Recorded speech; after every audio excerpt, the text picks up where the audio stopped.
decimals to percent, what we're going to do is count the digits. So what we actually do for decimals to percent is to move the digits 2 places to the left and add a percent sign, like so, once, twice. And this is actually the same as multiplying by 100. But it also works if you move the decimal point. So if you had 0.70 and you wanted to make it percent, move it once, twice to the right, take off that 0 and add a percent. So that would be 70%.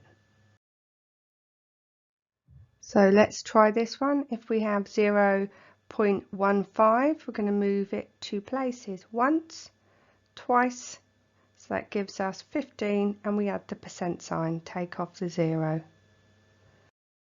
So let's try another one. If we had 0.02, again move it 2 places to the right, once, twice, add the percent sign and take off the zeros.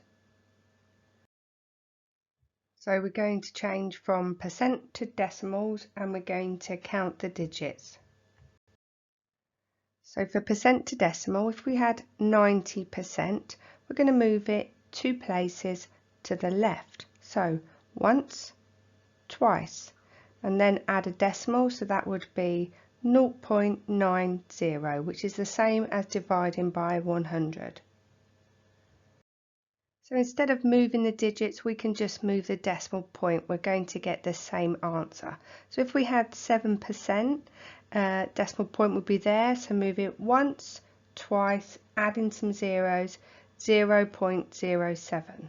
Okay, next, 13%.